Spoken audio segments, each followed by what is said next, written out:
Thinking about RVing through Baja California? Whether you're a seasoned road warrior with a map full of memories, or just Baja-curious and dreaming of your first desert sunset, you're in the right place. We spent 3 unforgettable months exploring Baja in our truck camper, driving dusty back roads, camping under star-filled skies, and learning the ins and outs of life on the road in Baja. And wow, did we learn a lot. From border crossings and boondocking spots to finding fresh water and navigating local customs, we picked up lessons we wish we'd known from day one. So now we're sharing everything we learned to help you travel smarter, safer, and with a whole lot more fun. Baja is calling, and we've got the stories and insights to help you make your journey unforgettable. Hey guys, welcome to our Baja information episode. We learned a lot with our 3 months we spent in Baja this past winter, and we had a lot of questions from you guys about how things work when you go to Baja. So we thought, well, we can share what we learned in this video.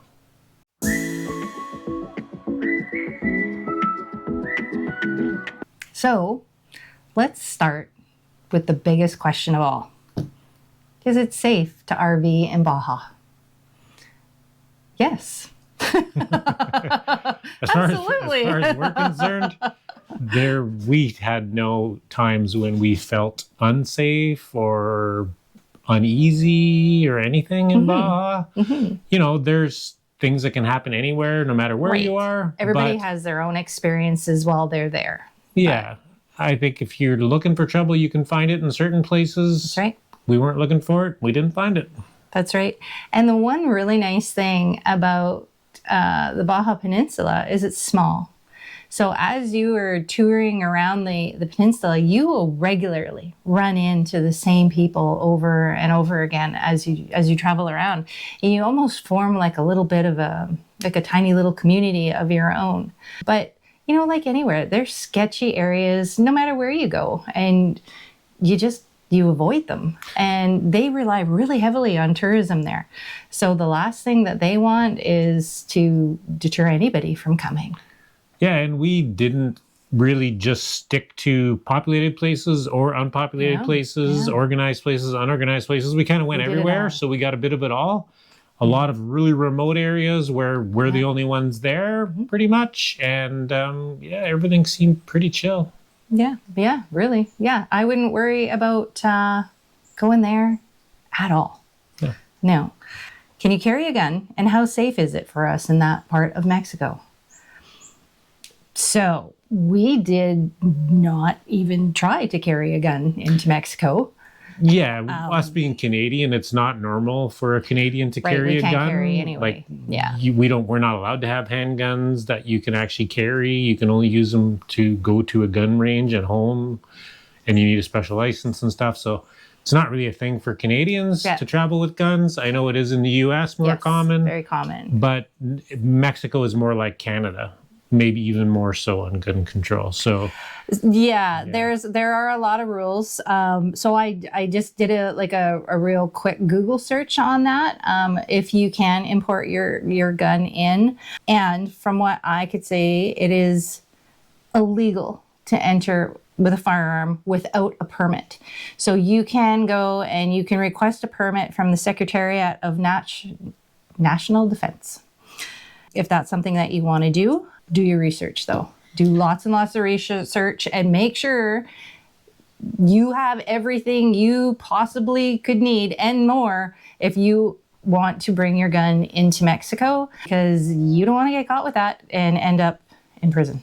Yeah, I would assume it's just like Canada, where people from the U.S. come hunting, they bring their gun, they fill the right permets, but we don't know. I don't want to assume anything. I don't think carrying around a handgun is an option in Mexico. And I really don't think you need it. Like, honestly, at no point did we think, oh my gosh, I wish we were armed. No, not at all.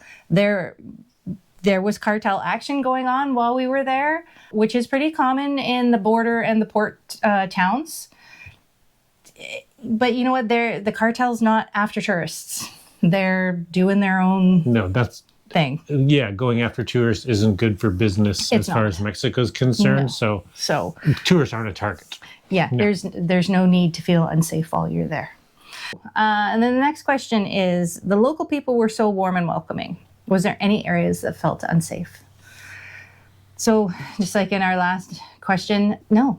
There is nowhere that we went that we felt unsafe. We never even encountered a local that wasn't welcoming, I don't think, in the whole 3 months we were there. Not at all. No, everybody we interacted with was very just nice, I guess is the word. And, and major crime that happens there, when it does happen, it's not targeted towards the tourists. No, and there was stuff going on while we were there, and we just avoided those areas. So, but no, really, the short answer is no. Absolutely, we never felt unsafe. I think it's like anywhere, you get what you give. Be nice and respectful, and act like a visitor to the country, and you'll get welcomed with open arms. Absolutely, yeah. One thing that we do want to mention is when you first enter into Baja, if it's your first time going there, you're going to see a lot of garbage. Especially in northern Baja. And that can be a little bit off-putting at first. Don't let it discourage you. It does get better the further south you go, I think. or we get desensitized. I don't know. But I think it does get better. But it is a pretty common thing to see. But yeah, so it does get better. And yes, it's safe. And yes, they're welcoming and all the good things.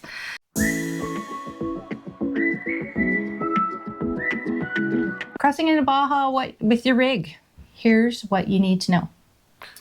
The big difference between Baja and mainland Mexico is you do not need a TIP on your vehicle to go to Baja. Which is a temporary vehicle import permit. Yeah.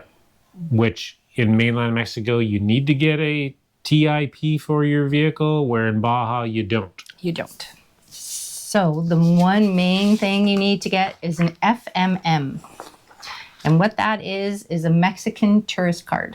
It's a tourist permit, and you need a passport in order to get it. Yes, 5-something migration form is what it translates to. FMM. FMM. Yeah. So there is a cost associated to it. If you are staying less than 7 days, it's free, but you can stay up to 180 days, but you do need to request the 180 days. I'll touch on that 7 days free thing too. When you go into certain towns at the border just for the day, nobody gets it. But if technically, I guess you're supposed to, even if you're only going for a day or two. Yeah, like when we would pop from Yuma into Los Algodones for dental work and things like that, you didn't. Yeah, they seem to overlook it, but I would say if you're going anywhere away from right at the border, you're going to want to get it. And it's free for 7 days. Yeah. Right. So yes, so if you're going to get one, we highly recommend that you ask for the full 180 days. There is no cost difference if you get 60 days or 180 days or 30 days. Get the 180 because in that way, if you decide that you want to extend your stay, you can, and you don't need to leave the country, come back, buy a whole new permit, all that kind of jazz, because that's what you're going to have to do if you overstay your days. You don't want to do that. So the fee in 2025 was 861 pesos, or approximately $45 US per person. The price is, as I say, the price is the same regardless of how long you stay over your 7 days. You do need to have that. Mexican immigration agents and the police, I think like the border control, like the checkpoint control, they can ask for that at any time. Yeah, you could get at, like there's with roadside stops and even maybe a police stop. I don't know. But I think they could ask for it anywhere and you should have it. So make sure you have it. Because you don't want to be illegal in the country, basically, because who knows what's going to happen. What we did when we went, we made photocopies. We had photocopies of our passport, our driver's license. We had the FMM, we had copies of our insurance. We had all those things because you never really want to hand over your original.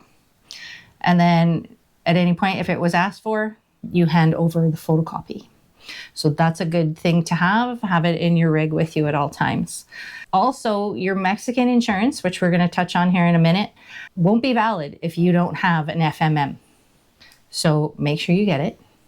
You can purchase your FMM ahead of time online and print it out, but you're still going to have to go into the office to have it stamped when you cross the border. So save yourself some time and some headaches, and just purchase it at the border crossing. Yeah, and I did hear talk of where people had done it online and then they wouldn't accept it to stamp it, and they had to do it all over again anyway, and they had already paid for it online. So just do it all in the office. Just do it in the office. They're really easy. Yeah, when you go across, you go right in the border office right after you cross and do it up. That's right. Yeah. Do I need Mexican auto insurance for my RV and tow vehicle? Yes. That means trailers too. So not like, for us, we're towing a Jeep, but even if you're towing a trailer, you have to mark it as a towed vehicle. Yep. Yeah. So I looked that up yesterday because I didn't know the answer to that. So we had purchased insurance for our truck and our Jeep, which you may have to estimate values, Yeah. It's kind of a gray area as to what your vehicle's worth. So, and it's up to you whether you want to do only liability or if you want to do full coverage. A lot of them include, like we went full coverage, didn't we? Yeah, we did full coverage, and that included, if we were in an accident, that included cleaning up the accident. Yeah, that was my big thing on going with full coverage.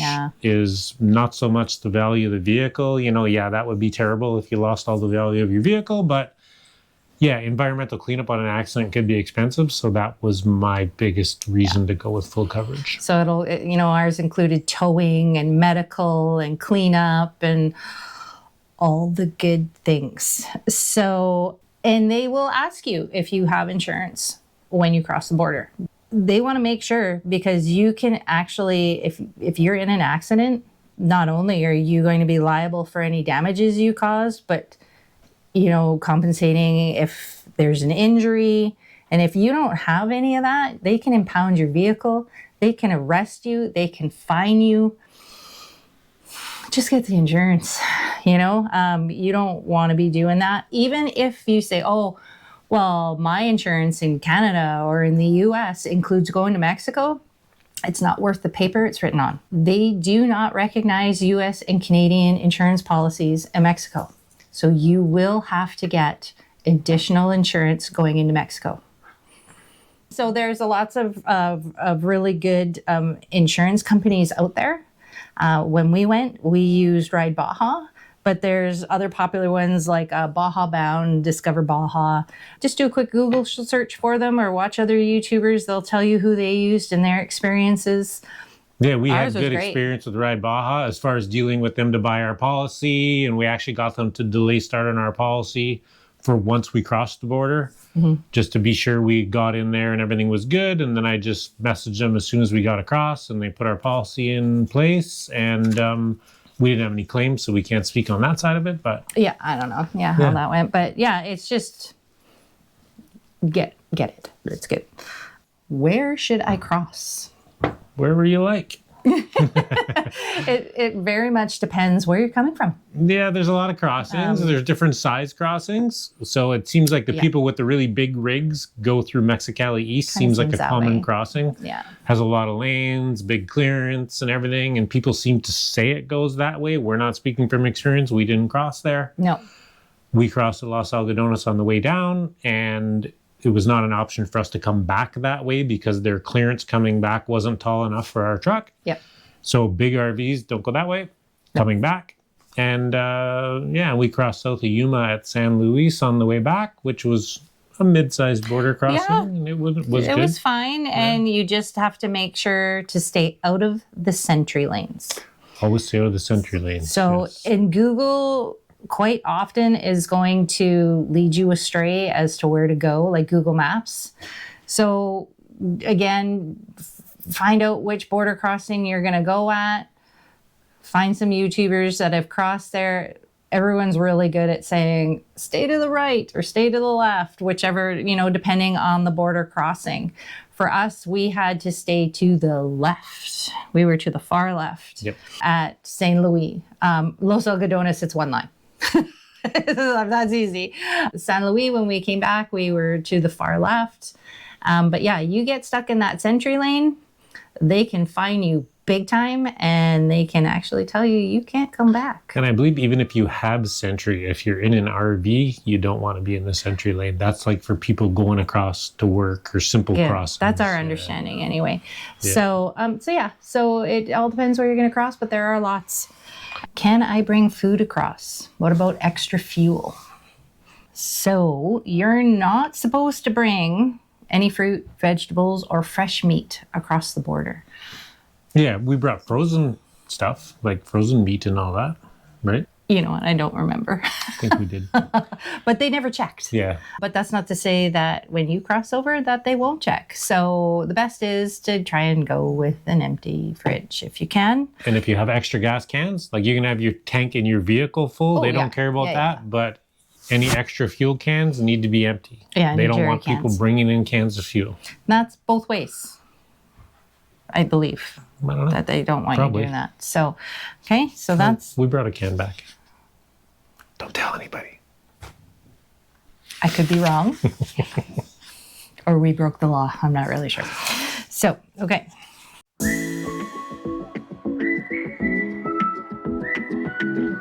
Another hot topic. Baja roads. Yes, they're terrible. Can I bring a large RV or fifth wheel? What are the road conditions like in Baja?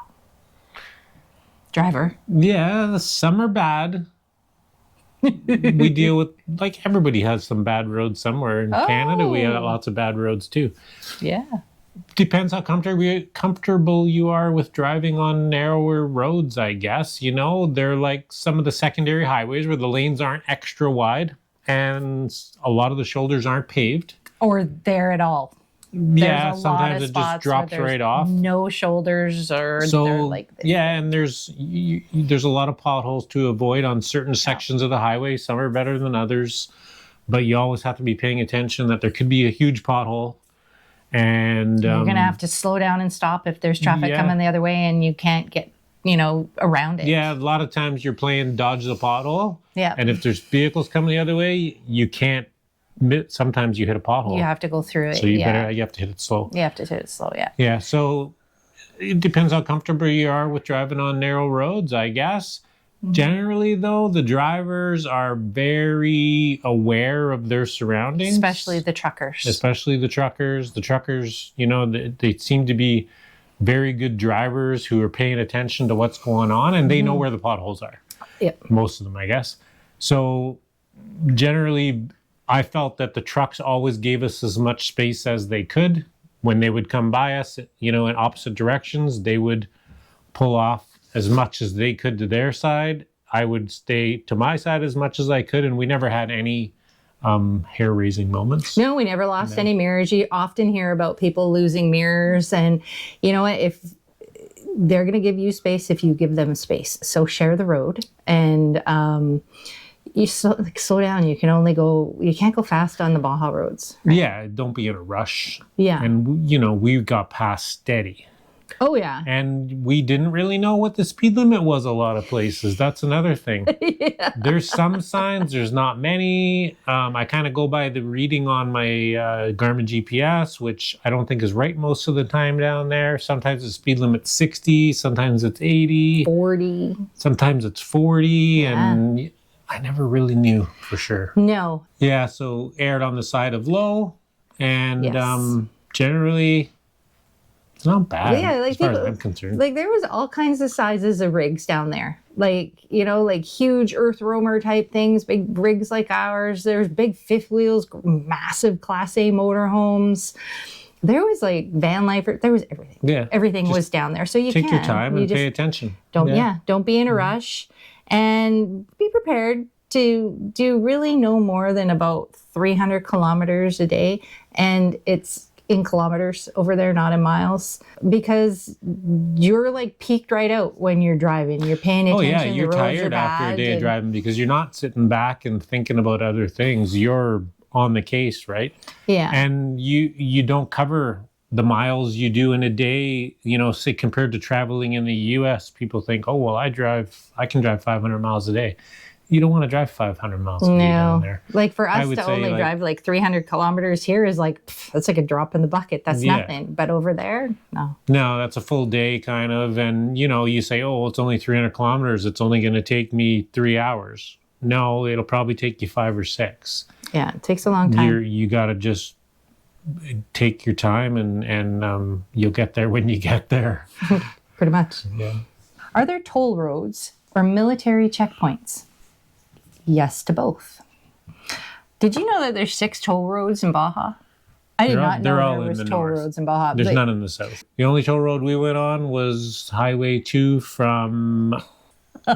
Where's the big border crossing? Mexicali. Well, the Highway 2 from Mexicali over to San Luis, we went on toll road there. That's the only one we went on. I don't know which one of those this is, I don't but know. There's a few. the prices range from 38 pesos up to 118 pesos. They're all everywhere in between. So military checkpoints are very, very common, and they are scattered all over the place. And some of them even change places. Like they have pop-up ones. There's some pop-up ones. There's some checkpoint things that you can see that aren't manned sometimes, and then other times they are. So they kind of depends what's going move on, around. how they feel a little bit.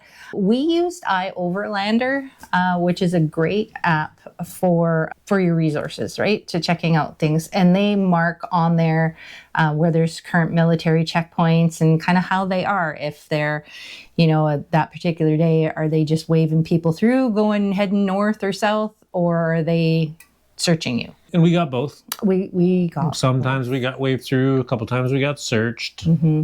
Generally, the searches, they just kind of go through the motions and looked around. Nothing too serious most of the time.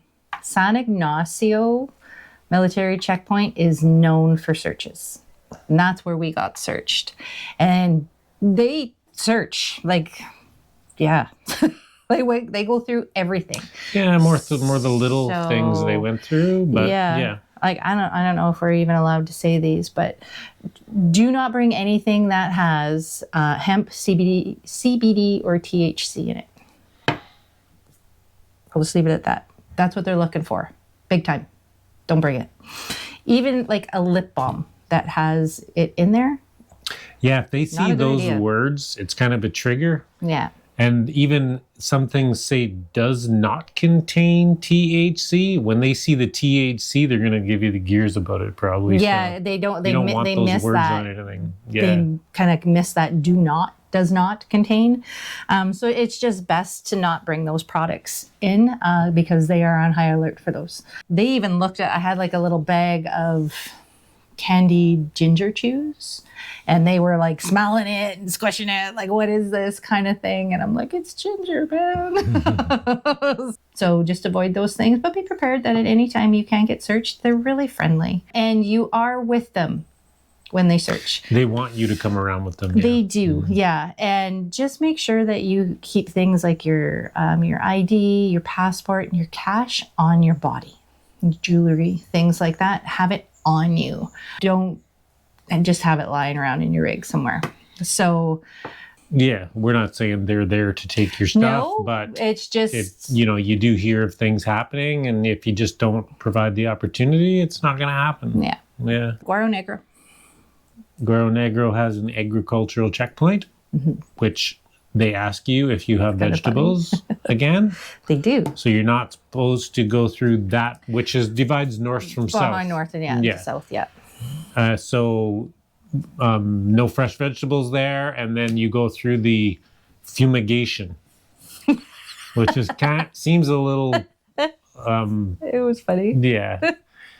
It almost seems like it's not legit, but it is. It is. It's 20 pesos. Yeah, it's like a couple bucks. They give you the little piece of paper, and I don't even know if it's sprayed high enough to hit the bottom of the ring. Yeah, you drive through this thing that's spraying, and it's just up on the bottom. barely dribbling out. I don't think it even hit our vehicle. So, I don't think so. But it is legit. Yep. So, is it safe to drive at night? No. Well, Don't do it. It's really any back roads anywhere. It's not so safe to drive at night, right? Like where we live in Northern Ontario, there's moose on the road, and there's, more chance of things going wrong. Well, and over there, there's a lot of free range animals. Like it's common to come across donkeys and cows and horses, like all over the place. So you don't want to be running into one of those at night. And their streets are not lit up like what we're used to in the US and in Canada. It's dark and they're windy and they're full of potholes and critters everywhere. And like anywhere, more crime happens after dark. Yeah. So it's, remote highways with animals, potholes, like Marianne said. You're isolated. Yeah. If you don't have to, don't. It's more chance for something to go wrong, even if you get a flat tire in the middle of the night. Yeah. There's no shoulder to pull over. Nope. So is somebody going to see you on the side of the road? Maybe not. Not a good idea. It's not. We got caught in it once around Loretto coming back from the missions, and it really wasn't a warm and fuzzy feeling driving back at night. And so it's definitely not something we would ever do again unless we absolutely had to. So, no, don't do it. Next topic. Fur babies and connectivity. Can I bring my pets? What paperwork is required? So we don't have fur babies. So this is not something that we have firsthand experience with, but you can most definitely bring them. We saw all kinds of people there with cats and dogs. Most people we met had a cat or a dog or multiples, and there doesn't seem to be any issue. Yeah. So again, I did a little bit of a search, and my understanding is that Mexico may ask you for proof of ownership and current vaccination records, but they may not. So it's just a good idea to have both with you. Going back to the US, though, may require a little bit more. So there was some friends of ours that were there. It's kind of random because you see lots of people that adopt a dog in Mexico, like they find a dog abandoned on a beach somewhere or something, and that's a pretty common story, it seems. And they bring it back to the US. But they have to get like the full round of shots and things like that. So, and we made some friends while we were there that had to take their dog in to get some updated shots before they went back. So it's just a good thing just to check, at the border, do a quick online search for what is required bringing your pet back from Mexico into the US. And like anything at the border, research the rules at the current time because things change. Things change all the time. Yeah. Whether it's food, pets, whatever. Yeah. Will my cell phone work in Baja? And what about internet access? Yep, cell phones work in Baja. Ours did anyway. Our Canadian carrier is Rogers. And we have a plan that covers us for Canada, US, and Mexico. And it worked seamlessly. Where there's cell coverage. It's like any remote area, whether you're in, less populated areas of the US or, where we are in Canada, there's spots of cell service and there's lots in between that's not covered. That's not covered, yeah. And it's very similar to that. Yeah, and there's apps out there, like if your carrier doesn't have coverage for Mexico or if it's really expensive, there's apps out there like Airalo. So there's a bunch of them where you can get an eSIM and you can get data for whatever country that you happen to be in. Not sponsored, just, we were aware of it. When we met people who used it, it worked really, really well. We had our Starlink. Yeah, we enable internet texting and calling on our cell phones, on our Android phones.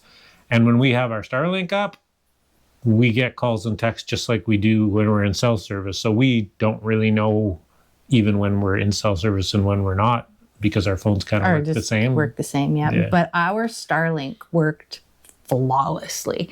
Yep. Like, it didn't matter how remote we were. We'd throw up that Starlink and it connected like instantly. It was seamless. It was Starlink instantly, 5 minutes. No, right? Yeah. But it's still like it connected every single time. Oh yeah. There was nowhere in Baja where it didn't work. Mm-hmm. So yeah, we never had any issues with that. So it worked really well. GPS and navigation apps reliable in remote areas? No. Google Maps is a no. Yeah. Google Maps will lead you astray. Yeah, you know what? And Google does lead you astray a lot of remote places. And I think anybody that uses it, that has used it in remote places, kind of has that figured out. I think so. But you know what? No matter where we are, we use multiple navigation devices and kind of average them all, because generally they're all wrong at some point. They are. But we met a lot of people and ourselves used Gaia and Onyx.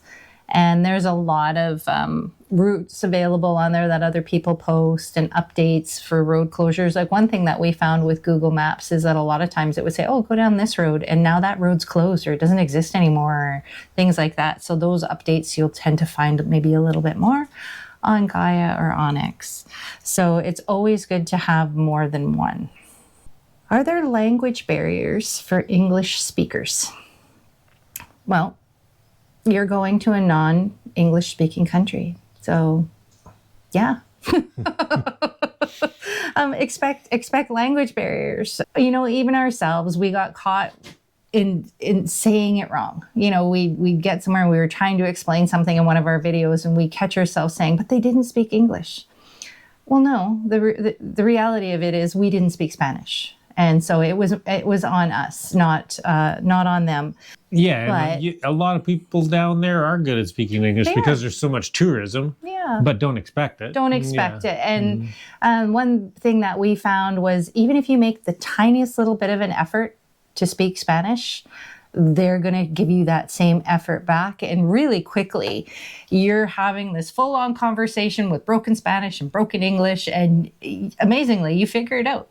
But the one tool that we used a lot was Google Translate. That was a super valuable tool for us. Well, and it helps you learn, right? It does. When you don't know the word, you look it up, and it's a learning process. It's part of the learning process. Yeah. So what we did is we downloaded Spanish so that it would work offline. But one note is that the Google Voice part of it, because you can have a conversation on there, you can set it so that you could just speak into the phone and then hand it to the other person and go back and forth. That'll only work if you're connected. So be prepared to do a bunch of typing when you're not connected. But it worked really, really well. And there was times where we would put something into our phone and then we'd look at it and then we'd try and say it and they'd be like, what?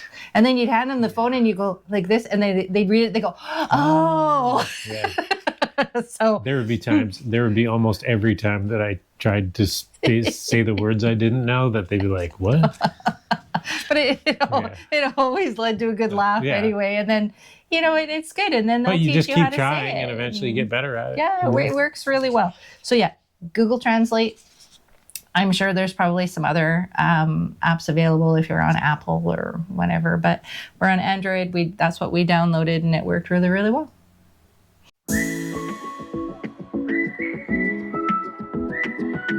Fill-ups and dump-outs. Pump and dumps. Pump and dumps. Can I drink the water? Sure. Tap water. Well, you can, but I wouldn't. But, yeah. You never know. You know, anywhere really. And town water usually is okay, but then you get into the smaller towns, you don't know. They even they say that even if you're down like in the Cabo San Lucas, that you should be able to drink the town water, but you really don't want to risk it. And the smaller towns have old, aging infrastructure, and why? There's no need to. Yeah, generally the locals are all going and buying water to drink from the purificadas. So you don't want to get sick and ruin some of your vacation. No, you don't. And we didn't. We did not. No, we never got any kind of illness while we were down there whatsoever in 3 months. So there are purificadas or water purification businesses everywhere, regardless of the size of town you go through. Yeah, there's lots of them. They all have them because, like Gord said, the locals drink the purified water from these businesses. So wherever you go, you can easily get purified water for your rig. We also have a water filtration system in our rig, which all that purified water went through that as well. So that's definitely a good thing to have. Most of the water purificadas, well, I don't know about most, but a lot of them have hoses that you can bring out to your RV. The odd one doesn't, I guess. But if you use iOverlander, like we said previously in figuring things out, usually iOverlander will say that they had a hose or whatever, and they seem pretty accommodating as far as the ones we went to. Are dump stations available? And how common is it to see porta potties on job sites, rest areas, etc., that one can dump into via a macerator cassette toilet? There are a number of dump stations around Baja, but most of them are located within campgrounds. But you don't have to stay there in order to dump. Most of them, if not all of them. Well, I don't know. I don't know if all of them, but most of them have a fee for you to go in and dump. There are apps like iOverlander, and another one that I just actually found called Sandy Dumps list wherever there is a dump station on there. So that's a really good resource for you to have to be able to go in there and dump. Some of the smaller private campgrounds, like on the beaches and things like that, like along like the Bay of Conception and whatnot, will have porta potties there, and then you could dump into. I don't know how often they're cleaned and stuff, and whether you want to be dumping much volume in there, because I don't think they're pumped super often. There actually is, though, a service that I did see while we're on the Bay of Conception where they would come around and pump out people's septics. I missed that. And deliver water too. I saw that. So people that were set up there long term never had to take their RVs anywhere. They could get their pumps and dumps done right on site, which was kind of cool. Yeah. And, in finding a porta potty at a rest area, not that we saw. Not really. No. Or at like job sites. Maybe. But they're not common. So keep that in mind. So, it's a good plan that on the times where you got to go in and get your water, that you dump at the same time. So you're not going to find a lot of dump stations in like the tinier communities. You're going to end up going into more of the bigger towns. Yeah, they're definitely not as common as they are in US and Canada. Yeah, but they do exist. Mm-hmm. Is it easy to find propane? Yeah, very. Yeah, pretty much. Yeah, most towns had a propane station, like a propane supplier. Yeah. Because a lot of the houses have propane, they use propane. So it was never a problem in getting our bottles filled. We just were filling 20-pound bottles and not an issue. Yeah, they're dedicated refill stations there. So not like what we're used to when we can roll up to a gas station in there. Usually there's, tucked off into a corner somewhere, there's propane. It's not like that in Baja. They're dedicated for sure. Mm-hmm. So you just have to look for those. Is ultra low sulfur diesel and DEF available in Baja? Yep. Yeah, they have the same, emission standard trucks on the market, world market, I guess, as other places do. So they're using low sulfur diesel and DEF fluid in their big trucks, which if, you can get it for your regular vehicle too. DEF fluid, not so much at the gas station though, like you would get at in gas stations in US and Canada. I think you have to go to auto parts stores to get DEF fluid. Or Walmart. Yeah, in the Walmart, bigger, I in think, the bigger had cities. DEF. Yeah. Mm-hmm. And there seems to be an auto parts store in pretty much every, every decent sized town. Mm-hmm. There was what? AutoZone? AutoZone and O'Reilly's. I think, mainly, Yeah. And, for your ultra low sulfur diesel, it's always good to look for more of the main names at the gas stations, if possible, like a Chevron, a Gulf, or a Pemex, and always double check. That's the best thing that you can do. Double check that it's your ultra low sulfur diesel, just in case.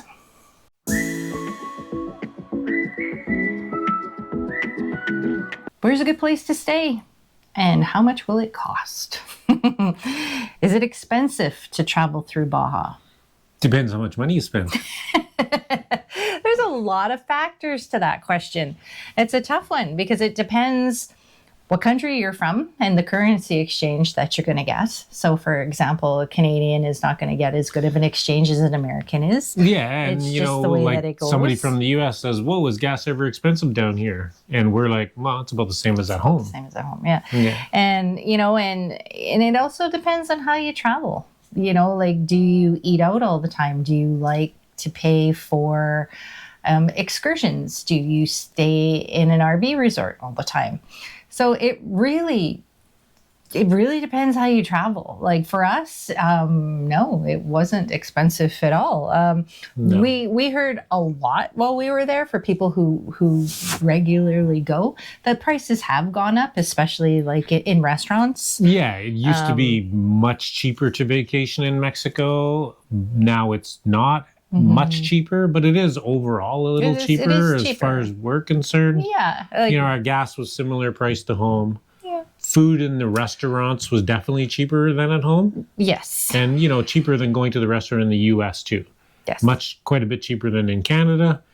Food in the grocery stores was decent, probably a little cheaper than at home, but Yeah, well, you know, we didn't close. like we went into grocery stores as little as possible. We tended to go more to the carnicerias or like the butchers, the local bakeries, the fruit and vegetable markets that were there. Though buying that way is definitely a lot more affordable than going to the grocery store, right? You're not paying grocery I store don't prices. think we bought any meat really at the grocery store. I don't so know I if can't we really did really say well. how it is in the grocery store.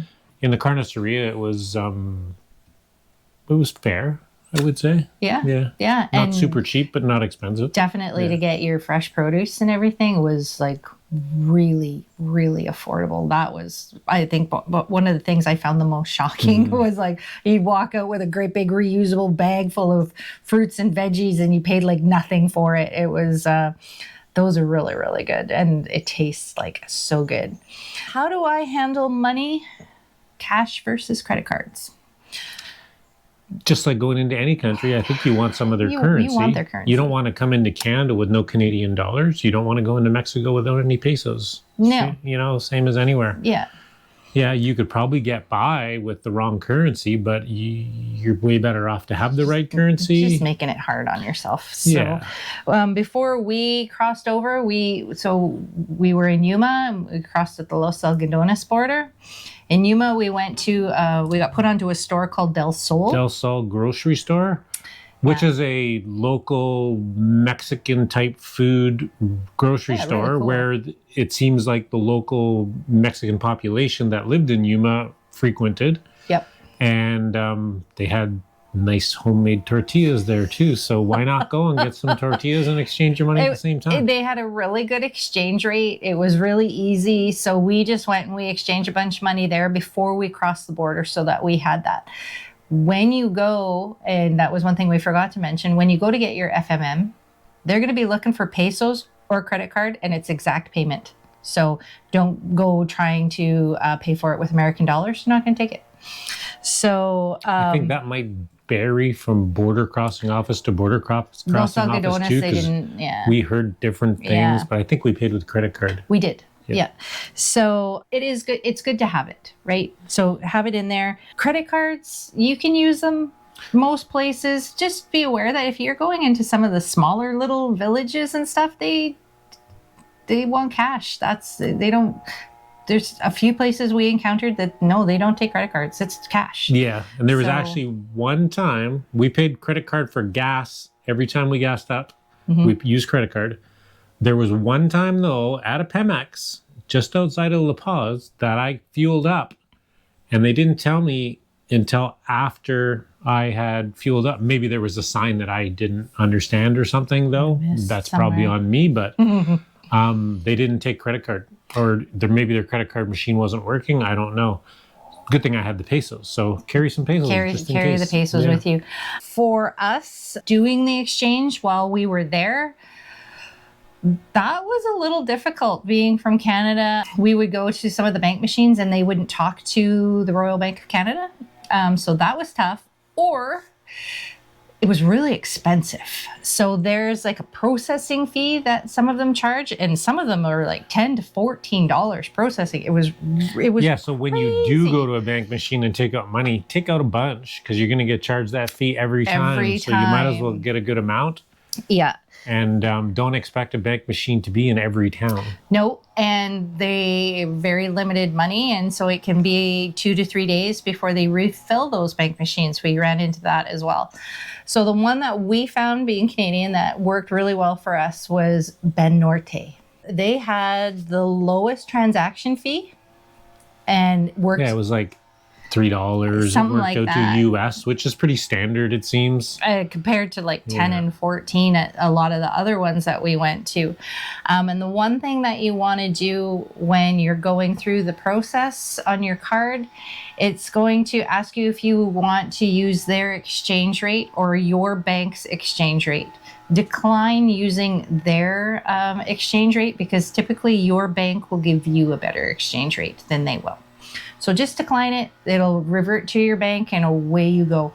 So some bank machines you can select English and actually get your prompts in English. Some you can't though. Yeah, but Ben So Norte you might need can. to translate that. So if you are Canadian, definitely search out a Ben Norte. You won't necessarily find a Ben Norte bank in a lot of these towns. Go to the grocery stores. That's where we found most of them, and they're located just in front of the tills. So have a look there. Guero Negro for sure. Loreto, it was like that. So when you're in those towns, just look for that. What types of RV parks are available in Baja? Do they offer full hookups and Wi-Fi? And how much do they cost per night? I don't know. And that varies lots. Yeah, we didn't. There's a lot of, all different ranges of private RV parks, and some are just beach camping with somebody taking care of that area that's not actually their land. They're just a caretaker, so they charge a little bit, so it varies. Right to the full hookup, all the bells and whistles, RV sites. Yeah. So they really vary. But there are people that go there with their big RVs and they just stay in the RV parks the whole time. So yeah, they're there. And like we say, they have all the amenities, and so your prices are going to vary. And they have long-term deals. I know we talk to people on the Bay of Conception, in these beach camping areas that cost us maybe 100, 200, 300 pesos a night, but when they stay for a month, they get a special price. So if you stay for a week, you get a special price. Stay for a month, you get another special price. So and I believe it's the same thing at a lot of the RV parks too. You're going to have to really do your research if you're going down there with a big rig, for sure. We only paid to stay in an RV. Like in an actual RV park, we only stayed in one. So we're not knowledgeable on that fact. We're really not, and we dry camped. So it's, we really can't answer your question too well on that. But there's other YouTubers out there that have gone and stayed that way. We chose to beach camp as much as possible. And there's, as Gord was saying, there's a lot of camps there that are run by caretakers, and they'll cost you usually between 100 to 200, 250 pesos a night, which is the equivalent to $7 to $15 Canadian or $5 to $11 American. So pretty cheap. Can I boondock in Baja, and is it safe and legal? Yes. More so than most places, boondocking-wise. There's a lot of boondocking. There is. We strongly suggest using apps like iOverlander, Gaia, Onyx to find your spots, and also to be mindful not to camp on private property. Beaches are all public in Mexico. Yes. So, the beaches are for the people. So really, you can camp on pretty much any beaches. There are some that are limited to vehicle traffic, turtle sanctuaries, and so on. And they're going to be marked. Yeah, they'll have signs, but mostly beaches are just for camping. Yeah, they are. One thing that we did find that there was a lot of signage up to say, no motorized vehicles beyond these signs. Obey those. You're going to see locals going out onto the beach. Don't do as they do. They live there. You don't. Yeah, I kind of feel a lot of these signs are relatively new and they're being ignored now because it's a change. Yeah. I think. I don't know. Just obey the signs. Stay on the right side of them. But yeah, there's tons of boondocking everywhere. And when you do boondock or go to these campsites again, you're going to find garbage. It's going to be there. Don't add to it. Pack it out with you. Leave the site cleaner than you found it if you can. Just remember that you're a guest in that country. Act accordingly. You know, make it so that they want us to come back, right? And then one thing that you're going to find that when you're there and you're boondocking on the beach is the locals are going to come. And it's very common for them to gather around, and it's going to feel like they're kind of like pushing you, like they're crowding you a little bit. And because it could be an empty beach and they're going to go right to where you are and they're going to set up camp. They're not doing that to crowd you out or force you away. They're doing it to include you because that's just the way their culture works. So they like to share. Yeah, it seems like they gather together and you're involved, like you're included. Yeah, so just embrace it and get out there and make some new friends and have a good time. Family is really, really important in the Mexican culture, and they're just making you part of it. So as far as safety and theft and things like that, kind of like anywhere, there's petty theft. So just treat it the same way as you would camping in your own country. Anywhere, yeah. If you leave things laying out, that's free for the could disappear. Right? You never know. Yeah. So I don't think it's on the whole. I don't think it's more than anywhere else. I don't think so. There are certain places where I think it happens more often. Yeah. Just like anywhere. Yeah. So if you're not at your rig or if it's overnight or whatever, just tuck your stuff away. Put it away. Don't make it easy. If you leave it easy and you leave it out, and I can't say that we put our stuff away all the time. We didn't. Sometimes we did, sometimes we didn't. We didn't have any problems. We got lucky, maybe. Yeah, but we were at a couple of beaches where things did go missing, for sure. Mm-hmm. Smaller things, right? Fishing rods, things like that. They're easy just to, and away they go. So just tuck your stuff away and you won't have any of those worries.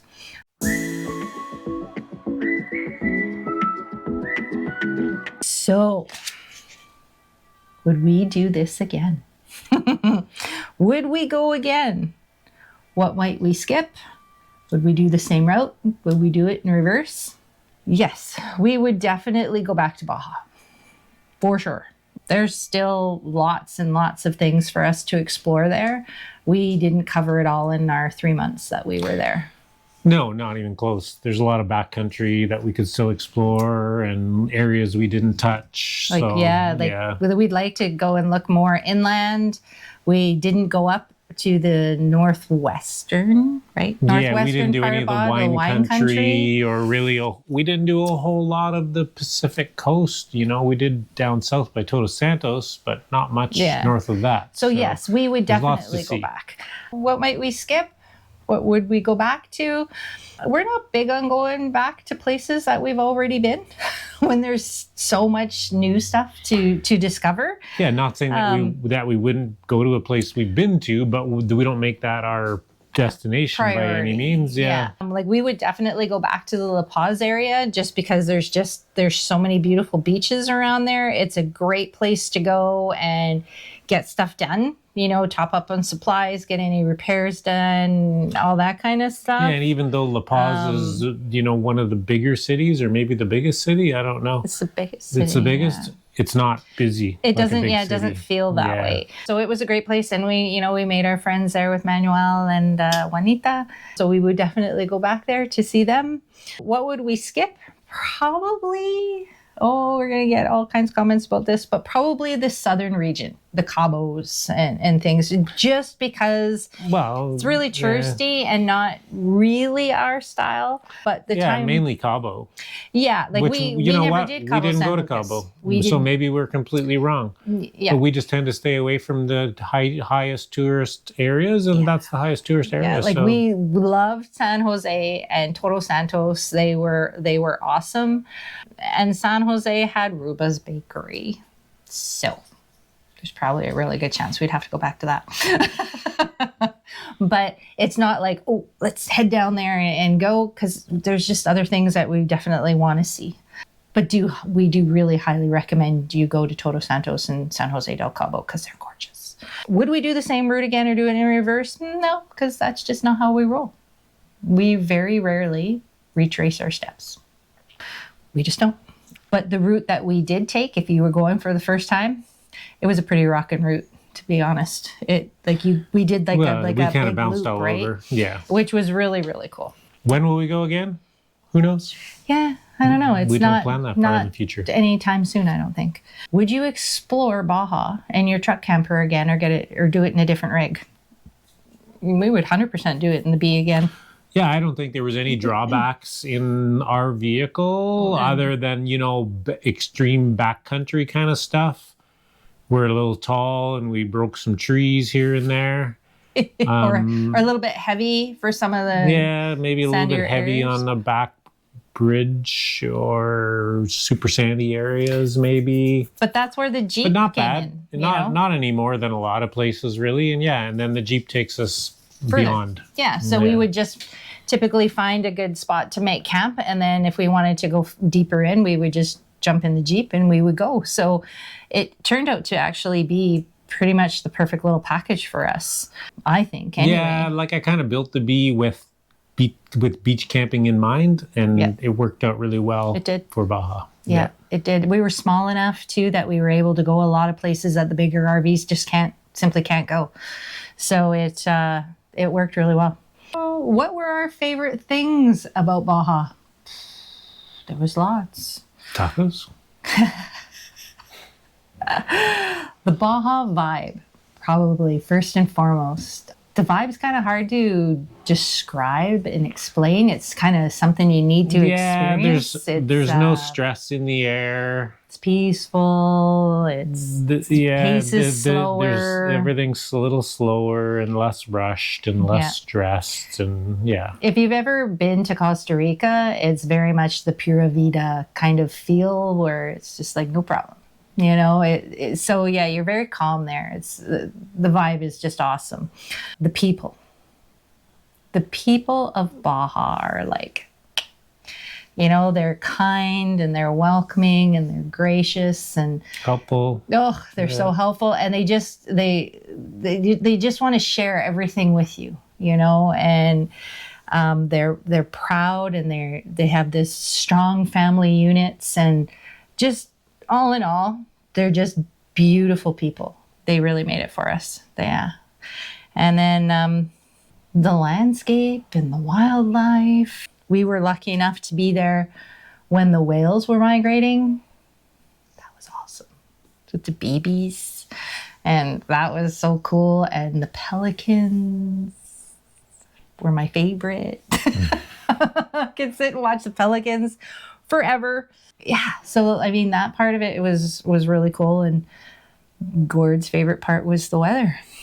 The weather was just amazing, yeah. Yeah, we were there from mid-December to mid-March, and it was like that perfect weather between 25 to 30 Celsius, so between 70s 75 to 85, 90 Fahrenheit. Yeah.